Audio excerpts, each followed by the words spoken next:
ایسے ہی کوفی بھی چپ کر کے بیٹھے ہوئے تھے کہ ہم نے مرنا نہیں ہے، اللہ کی قسم ہم سب نے مر جانا ہے، اگر عزت سے مرنا ہے تو آج اٹھو۔ اور لوگ مذاق اڑاتے تھے کہ غوری آیا، میں نے کہا ہے ملعون، غوری نہیں آیا تو کشمیر لٹ گیا نا، غوری نہیں آیا تو فلسطین لٹ رہا ہے۔ اگر غوری کا صرف منہ بھی سیدھا کرے تو آج فلسطین کے اندر بمباری بند ہو سکتی ہے، آج شاہین کا منہ سیدھا کرے تو فلسطین کے اندر ظلم رک سکتا ہے۔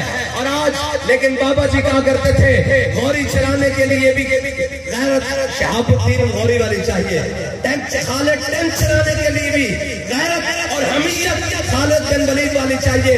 ہم کن سے توقع لگا کر بیٹھے ہوئے ہیں؟ ان سے توقع لگا کر بیٹھے ہوئے ہیں جو اپنی قوم کی بیٹیاں خود بیچ رہے ہیں، ہم ان سے توقع لگا کر بیٹھے ہیں۔ باقلہ فریاد زد اللہ ویزی و افرنگ، فریاد سے شیرینی و پرویزی افرنگ، عالت ہما ویرانہ چنگیزی افرنگ، معمار حرم باز و تعمیر جہاں خیز۔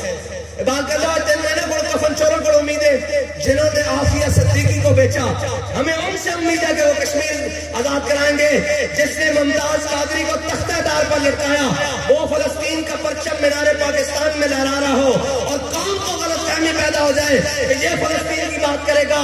میں نے کہا ہے بے وقوف، ان کفن چوروں سے امید نہ کر کھڑا ہو، حضور کے دین کے ساتھ کھڑا ہو، محمد عربی کے دین کو تخت پر لائے اور قوت میں لائے، اور دیکھ پھر رات تک فلسطینیوں کی مدد ہوتی ہے یا نہیں ہوتی، پھر کشمیر کے اندر پاکستان کا جھنڈا لگتا ہے کہ نہیں لگتا، پھر تو بتا بیت المقدس کے چھت پر حضور کے دین کا پرچم لگتا ہے کہ نہیں لگتا۔ تو کس غلط فہمی میں بیٹھا ہوا ہے؟ کس سے امید ہے؟ ان کفن چوروں سے، ان سے امید ہے جو باریاں لگا رہے ہیں اور قوم کا بھی حال کوئی نہیں۔ اور کیا جناب ہمارا فلاں آ رہا ہے اور جناب مینار پاکستان پہ جلسہ کرنے کے لیے آ رہے ہیں، میں نے کہا فلسطین فتح کر کے آ رہا ہے، جیل سے آ رہا ہے، قوم کی خدمت کر کے آ رہا ہے، وہ تو وہاں KFC برگر اور جناب میکڈونلڈز اڑا کے آ رہا ہے۔ یہ قوم کا معمار ہے، یہ تو بھیڑیا ہے، بھیڑیا بھی بوڑھا ہو جائے تو وہ شکار کرتا ہے، اندر شکار چھوڑ دیتا ہے، اللہ اللہ کرنے لگ جاتا ہے غاروں میں بیٹھ کر۔ یہ تو وہ بھیڑیا ہے جس کے دانت گر چکے ہیں، لیکن قوم کا خون پیسنے کے لیے نواز شریف کو پھر لے کر آئے ہیں۔ اور قوم بھی بڑی سادہ ہے، قاضی نواز شریف کو کیوں لائے ہیں؟ میں نے کہا تمہیں میں بتاتا ہوں نواز شریف کو کیوں لائے ہیں، کیونکہ پاکستان کی گلی اور کوچوں میں صرف ایک نعرہ لگ رہا ہے کہ پاکستان کا مطلب کیا، کشمیر کی گلی کوچوں میں ایک نعرہ لگ رہا ہے پاکستان کا مطلب کیا۔ اس لیے لائے ہیں کہ ان کے باپ انگریز نے کہا ہے یہ کدھر لے کے جا رہا ہوں ملک کو، ایک تو ویسے برباد ہو گیا، دوسرا ذلیل اس کو لا کر آباد کرو، ورنہ بیک والے پاکستان کے اندر حضور کے دین کو تخت پر لے آئیں گے۔ اور اگر وہ یہ سمجھتا ہے کہ نواز شریف کو لانے سے لبیک والوں کا رستہ رک جائے گا، تو میں نے کہا تیرے جیسے بولاہب بڑے آئے، تیرے جیسے عتبہ اور شیبہ کی نسل میں بڑے آئے، تیرے جیسے یزید بڑے دیکھے، دین آ کر رہے گا اور محمد عربی کا دین آ رہا ہے۔ اور اللہ کی قسم پاکستان کی ہر گلی کوچے کا، ہر شہر اور قریہ کا یہ سما بتا رہا ہے کہ محمد عربی کا دین تخت پر آ رہا ہے۔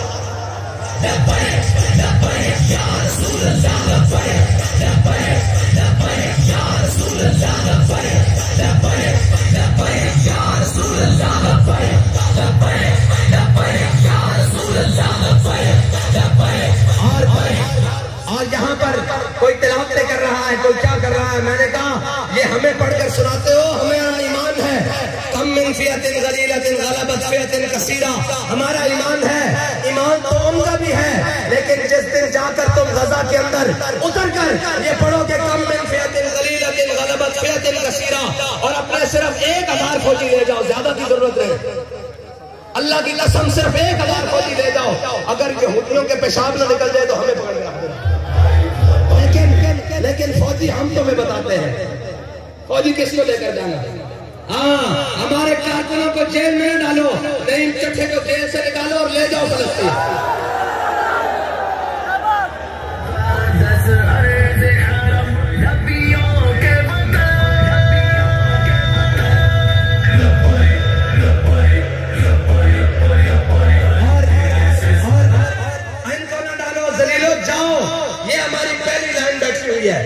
یہ داڑیاں سفید نہ دیکھ، یہ داڑیاں جناب یہ نہ دیکھ کہ یہ بدن میں کمزور ہیں، بوڑھے ہو چکے ہیں، تو ان کی ضرب حیدری دیکھنا تو پھر بات کرنا۔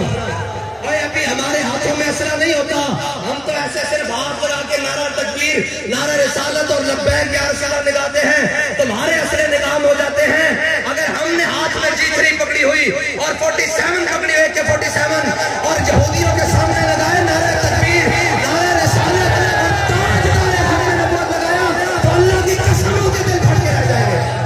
یا رسول اللہ لبیک لبیک لبیک یا رسول اللہ لبیک لبیک لبیک یا رسول اللہ لبیک لبیک لبیک یا رسول اللہ لبیک لبیک لبیک یا رسول اللہ لبیک لبیک لبیک یا رسول اللہ لبیک لبیک لبیک یا رسول اللہ لبیک لبیک لبیک یا رسول اللہ لبیک لبیک لبیک یا رسول اللہ لبیک لبیک لبیک یا رسول اللہ لبیک لبیک لبیک یا رسول اللہ لبیک لبیک لبیک یا رسول اللہ۔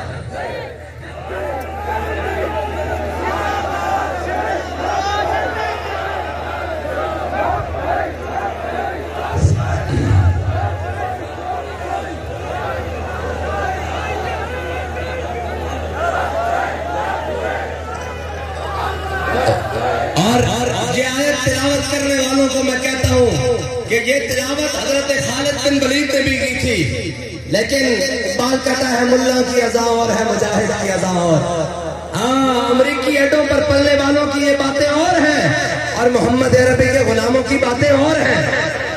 حضرت خالد بن ولید نے 60,000 کے لشکر میں صرف 60 فوجی لے جناب صحابہ لے کر گئے، ساتھ میں مجاہد لے کر گئے۔ حضرت فاروق اعظم کو کسی نے خط لکھ دیا، انہوں نے کہا یہ خالد نے دیکھے ہمیں سارا دن پیچھے کھڑے رکھا اور 60 فوجیوں کو لے کر گئے اور 7,000 سے لڑتے ہوئے شام کو واپس آ گئے 60 کے ساتھ۔ تو حضرت خالد بن ولید نے کہا، حضرت فاروق اعظم نے پوچھا خالد یہ تم نے کیا کیا؟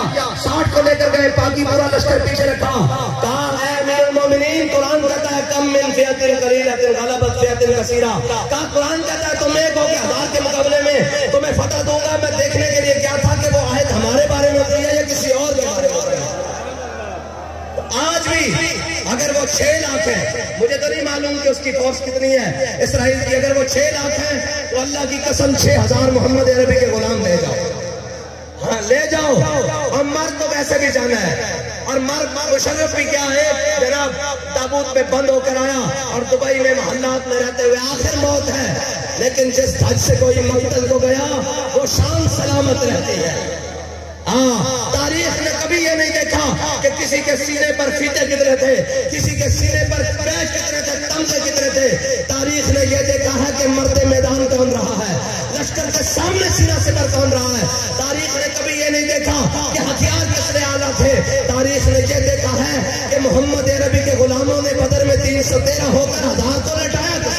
رسول اللہ لبیک لبیک لبیک یا رسول اللہ لبیک لبیک لبیک یا رسول اللہ۔ اور جو تمہیں تعداد اور اسلحہ کا تانا دیتے ہیں، وہ تانا تو تم بھی ہمیں دیتے تھے اور آج وہ بھی دیتے تھے، کہتے تھے یہ بندہ 150 ہے اور تم ہزاروں تھے، بندہ 150 تھا، تم اس کو نہیں فتح کر سکے۔ اگر بندہ ہو جائے 1000 تو پھر بات ہی اور بدل جائے گی۔ بندہ 150 ہوئے، یہ ہزاروں نہیں پکڑ سکے، یہ بندے ہزاروں ہو جائیں تو پھر بس اتنی فیض آباد میں یہ کہتے تھے نا کہ بندہ 150 ہے، تو میں نے کہا اس 150 کو لے جاؤ، 150 کو لے جاؤ اور یہ تاریخ لکھی جائے گی۔ فلسطینی آج بھی کھڑے ہیں بیت المقدس کے ساتھ، وہ آج بھی اپنی شہادتیں دے رہے ہیں، لیکن وہ بڑی حسرت کی نگاہ سے پوری امت مسلمہ کی طرف دیکھ رہے ہیں کہ کوئی ان میں ایک شاید آ جائے جو آج آ کر بات کرے۔ آج امریکی، یہودی اور جناب امریکہ کا وزیر خارجہ ان کی پارلیمنٹ میں جا کر خطاب کرے، آج کوئی ایک بھی محمد عربی کا غلام نہیں ہے، کوئی ایک بھی مسلمان حاکم نہیں ہے، کوئی ایک بھی مسلمان جناب سپہ سالار نہیں ہے، ایک بھی مسلمان وزیر اعظم نہیں ہے جو ان کی پارلیمنٹ میں جا کر کہے کہ اگر یہودی اور عیسائی یہ قرآن کے فیصلے کے مطابق یا ایھا الذین آمنوا لا تتخذوا اليہود والنصارى اولیاء بعضهم اولیاء بعض، اگر یہ آیت ہے تو پھر سن لو انما المؤمنون اخوہ، ہم بھی فلسطین کے لیے ایک ہیں۔ اور اگر میرے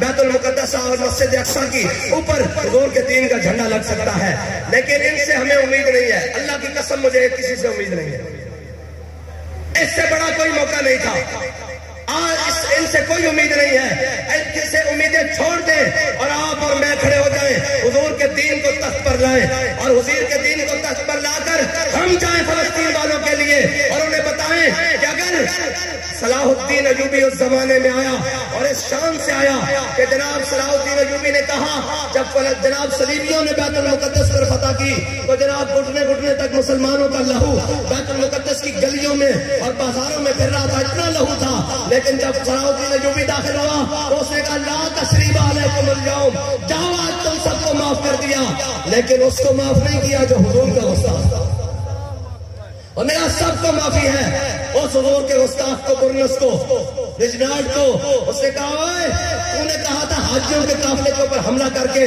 کہ دلونی علی محمد، بلاؤ اپنے آقا کو تمہاری مدد کے لیے آئے، تو سن حضور نے مجھے ان کا امدادی بنا کر بھیجا ہے۔ آج فلسطین پر بمباری ہو رہی ہے اور ہمارے ملک کے بڑے بڑے علماء، زعماء اور قائدین وہ کہہ رہے ہیں اسلام کا امن کا درس دے رہا ہے، اور میں نے کہا کہتے ہیں ابابیل آئیں گے ان کو بخشوانے کے لیے، میں نے کہا اگر ابابیل آ بھی گئے تو وہ تجھ پر کنکر بسائیں گے، تو کس مرض کی دوا ہے، ابابیل تو تب آئیں جب ہم سب مر جائیں، ہمارے گھر والے مر جائیں، ہمارے بچے مر جائیں، ہماری فوجیں ختم ہو جائیں، ابابیلوں کو آنا پڑتا ہے، جب تو اور میں کلمہ پڑھتے ہیں اس کلمے کا حق تو نے اور میں نے ادا کرنا ہے، اور آج کے دن بھی امن کی باتیں کر رہے ہیں، جی فلسطینیوں کے امن کے لیے ہم مذاکرات کریں، میں نے کہا تم فلسطینیوں کے امن کے لیے نہیں کرو، اگر خود نہیں لڑ سکتے تو انہیں اسلحہ تو دے دو کہ ان کے بچوں کے ہاتھوں میں پتھر نہیں ہو، ان کے بچوں کے ہاتھوں میں بھی G3 ہو، ان کے بچوں کے ہاتھوں میں بھی کلاشنکوف ہو، اور وہ آنے والے یہودی کو بتائیں کہ ہم محمد عربی کے وارث کھڑے ہیں، لیکن یہاں کسی سے امید نہ رکھیے، اللہ کی قسم ایک ذرہ بھی کچھ نہیں ہونا، میں آپ کو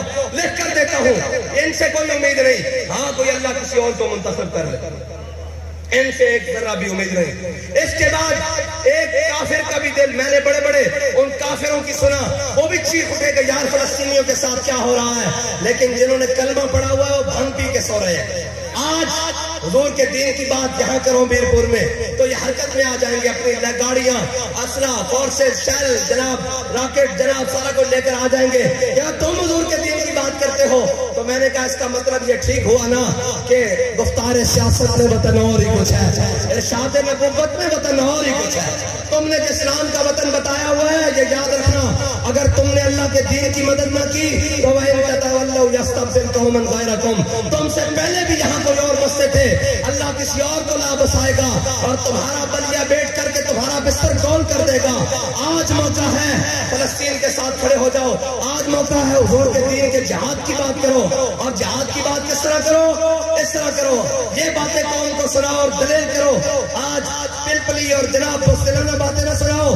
سلطان محمد فاتح اپنے والد کے ساتھ لڑ کر جب قسطنطنیہ پہنچا اور خشکی پر جہاز چلا دیے، اور جہاز چلا دیے جب خشکی پر پہنچا اور فتح ہوئی تو قسطنطنیہ کے جناب میرے آقا نے فرمایا تھا جو لشکر اس کو فتح کرے گا وہ جنتی، جناب وہ جنتی ہوگا، اور حضور سید عالم صلی اللہ تعالی علیہ وسلم نے ان کو جنت کی بشارت دی تھی۔ جو قسطنطنیہ کو فاتح لشکر تھا، جناب سلطان محمد فاتح نے جب قسطنطنیہ فتح کیا اور جب قسطنطنیہ کے اندر داخل ہونے لگا تو ایسے جناب گھوڑے پر سوار اور پگ باندھی ہوئی اور جناب سر جھکایا ہوا، ایسے جھکایا ہوا، اور جب داخل ہوا قسطنطنیہ کے دروازے سے تو رونے لگ پڑا، کہنے لگا یا رسول اللہ آپ امام الانبیاء، آپ امام الانبیاء اور میں آپ کا غلام، آپ نے فرمایا تھا آپ نبیوں کے سردار، آپ نے فرمایا تھا جو لشکر جناب قسطنطنیہ کو فتح کرے گا وہ جنتی ہوگا، یا رسول اللہ یہ جنتی لشکر اور میں اس کا سردار۔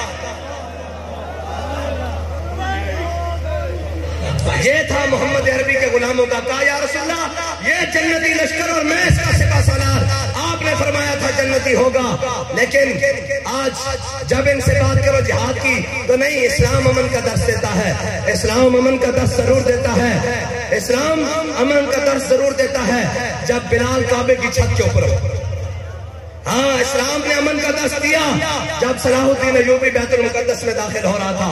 اس دن تو خوشی سے اب ماؤں نے اپنی چادریں اتار کر صلاح الدین کے گھوڑے کے پاؤں میں پھینک دی، کہا صلاح الدین ہماری عزتیں بھی تیرے اوپر قربان، تو نے جناب مسلمانوں کو قبلہ اول واپس لے کر دیا۔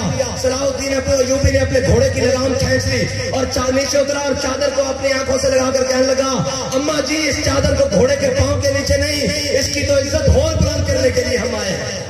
یا رسول اللہ لبیک لبیک لبیک یا رسول اللہ لبیک لبیک لبیک یا رسول اللہ لبیک لبیک لبیک یا رسول اللہ لبیک لبیک لبیک یا رسول اللہ لبیک۔ اور یہ سارا کچھ ہو رہا ہے جی، پریڈ ہو رہی ہے، فلاں مشقیں ہو رہی ہیں۔ میں نے کہا ہم پریڈ دیکھتے رہ گئے، اگلے کشمیر لے کر چلے گئے۔ ہم 6 ستمبر کو پریڈیں دیکھتے رہ گئے، ہم رنگ برنگے دھوئیں دیکھتے رہ گئے، ہم رنگ برنگی وردیاں دیکھتے رہ گئے اور اگلے کشمیر کو لے کر چلے گئے۔ مجھے یہ بتاؤ یار، اگر کوئی محمد عربی کا غلام تخت پر بیٹھا ہوتا، پاکستان کے تخت پر بیٹھا ہوتا اور حضور کے دین کا پرچم پاکستان کے تخت کے اوپر لہرا رہا ہوتا تو کسی کی ضرورت تھی کہ وہ کشمیر لے کر جاتا؟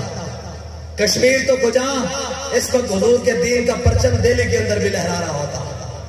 ہاں لیکن وہ ہندو یہ تو بزدل ہو گئے ہیں نا۔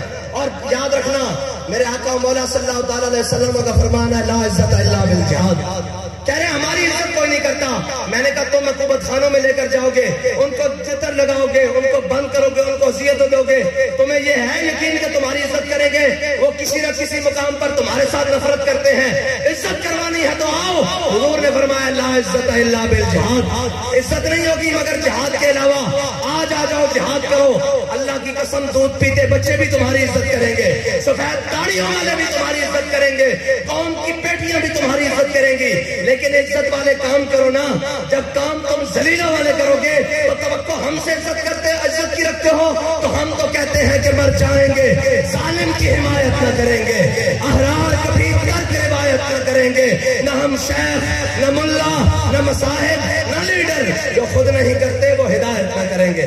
کہتے ہیں جی آپ جہاد کے لیے جائیں، میں نے کہا میں جانے کے لیے تیار ہوں، لیکن شرط یہ بھی تو ہے کہ ملک کے بجٹ تمہیں دیے ہیں، وردیاں تمہیں دی ہے، پالا تمہیں ہے، سارے جناب اپنے پیٹ کاٹ کر تمہیں پالا ہے، محلات تمہارے تعمیر کیے ہیں، جناب عزتیں تمہارے دی ہیں، ساری زندگی سلوٹ تمہیں مارے ہیں، تمہاری جناب نعرے لگائے ہیں زندہ باد کے لیے، تمہیں سلام کیے ہیں، ہم نے اپنی جناب 86 ماڈل 70 ماڈل 60 ماڈل گاڑی کے پیچھے بھی لکھوایا کہ تمہیں سلام۔ آج جب تمہیں سلامی لینے کی باری آئی ہے تم بلوں میں گھس رہے ہو۔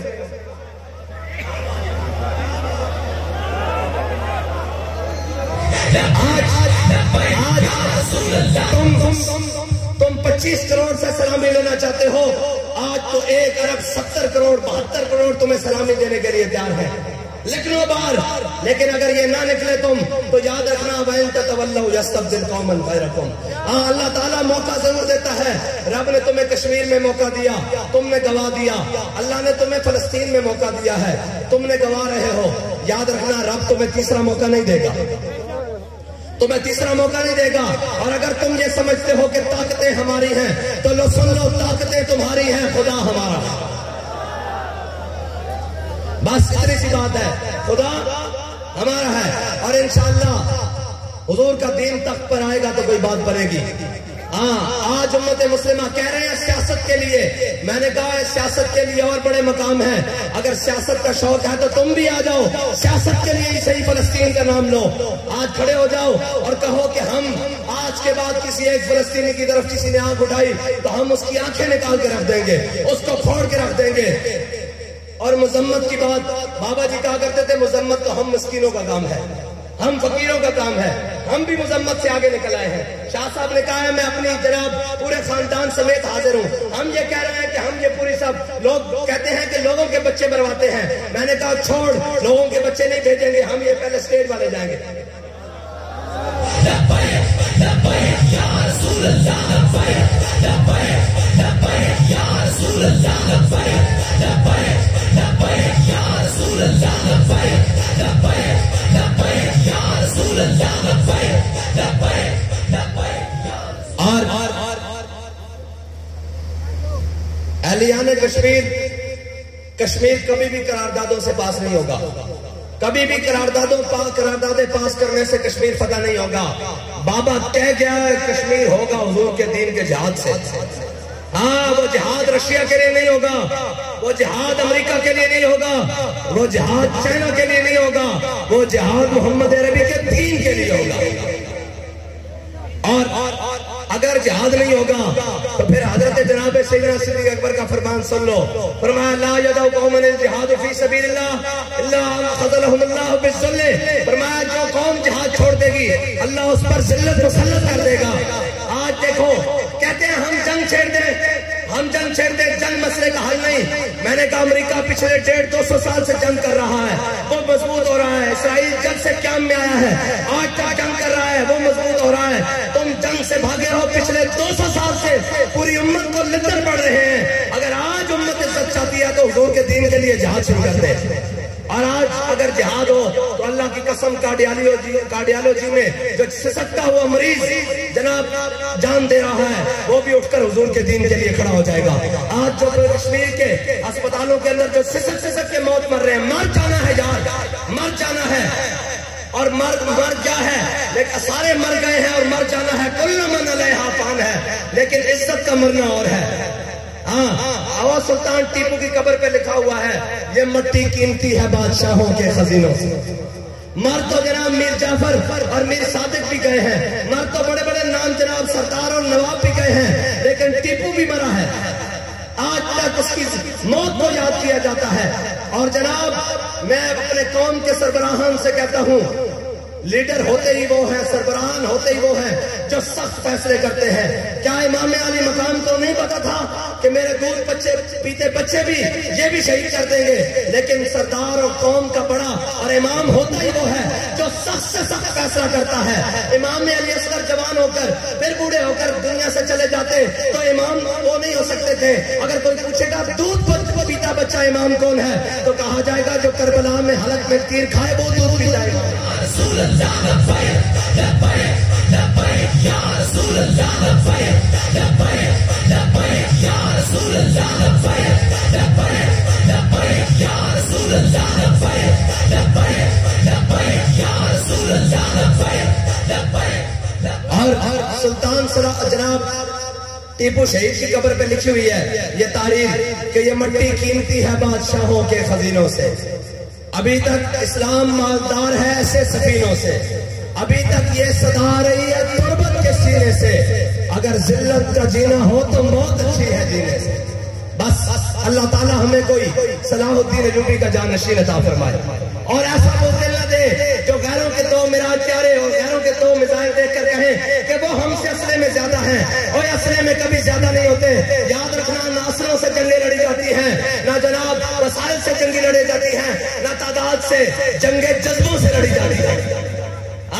اور جنگیں جذبوں سے ہی جیتی جاتی ہیں۔ جب صلاح الدین ایوبی اور صلیبیوں کے آخری مارکے میں مارکہ حطین میں جب فوجیں آمنے سامنے آئیں تو جناب ان کا بڑا بڑا جرنیل وہ باہر نکلا اور اس نے جناب مسلمانوں کے اوپر ہیبت طاری کرنے کے لیے اپنی تلوار لہرائی، بڑی اسپیشل تلوار جیسے آج کا بڑا اسپیشل جناب ہو بارود اور جناب میزائل ہو، اس نے لہرایا اور اس نے ریشم کی گدیوں کو ایسے کر کے باندھا اور پھر ان کو ہوا میں اچھالا اور ریشم کو تلوار سے کاٹ کر کہا کہ مسلمانوں خیال سے ہمارے سامنے آنا، آج ہماری تلواریں ریشم کاٹنے کے لیے آئی ہوئی ہیں۔ ریشم پتہ ہے جنگ میں پہننا جائز ہے اس لیے کہ ریشم پر تلوار نہیں چلتی۔ تو جناب حضرت صلاح الدین ایوبی نے دیکھا کہ مسلمانوں کے لشکر کو جب یہ مروب کر رہا ہے تو صلاح الدین ایوبی آگے آیا، اس نے ایسے کر کے ریشم کا کپڑا نکالا اور کپڑے کو ہوا میں لہرایا اور پہلی صف میں کھڑے ہوئے مجاہد سے تلوار لے کر کپڑے کے ٹکڑے ٹکڑے کر دیے ہوا میں اور کہا کہ صلیبیوں ذرا خیال سے آنا، تمہاری تلواریں گدیاں کاٹ رہی ہیں، ہماری تلواریں ریشم کے کپڑے بھی کاٹ رہے ہیں۔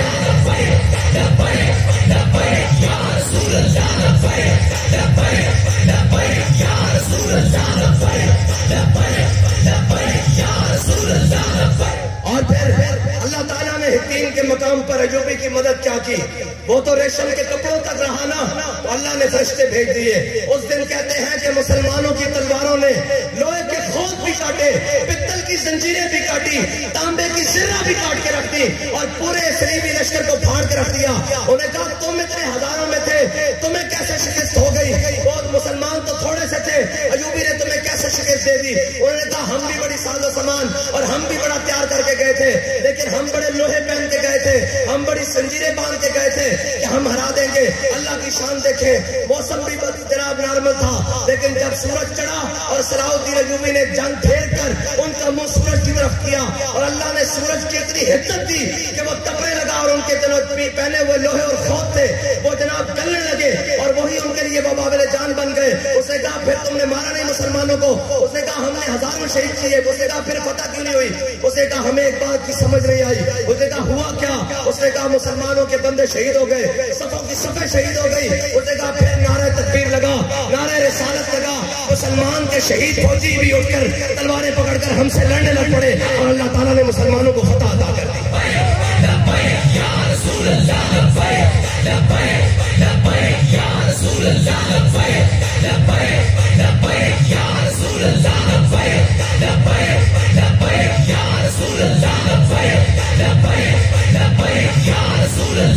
بابا جی کہا کرتے تھے اگر بدر میں حضور لاٹھی عطا کرے تو وہ تلوار بن سکتی ہے, ڈنڈا عطا کرے تو وہ تلوار بن سکتی ہے. فرمایا اٹھو حضور کے دین کے لیے کام کرو, تم لے کر چلو اپنی دیسی بندوق, اگر وہاں جا کر وہ میزائل کی طرح کام نہ کرے تو ہمارا نام بدل کے رکھ دے.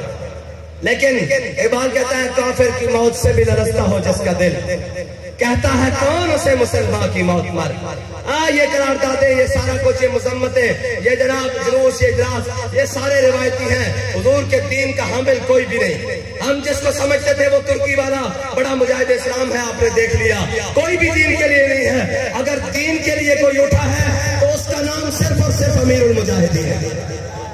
جس نے نہ غیروں کی ایڈ کی طرف دیکھا, نہ امریکہ اور جناب برطانیہ کی طرف دیکھا, اس نے دیکھا تو صرف اور صرف مدینہ طیبہ کی طرف دیکھا. بس اللہ تعالیٰ ہماری عسکری, سیاسی, مذہبی ساری قیادتوں کو نکال کر امریکہ, نیٹو اور جناب چائنا کی غلامی سے نکال کر اپنے حبیب کی غلامی عطا فرمائے. وآخر دعوانا الحمدللہ.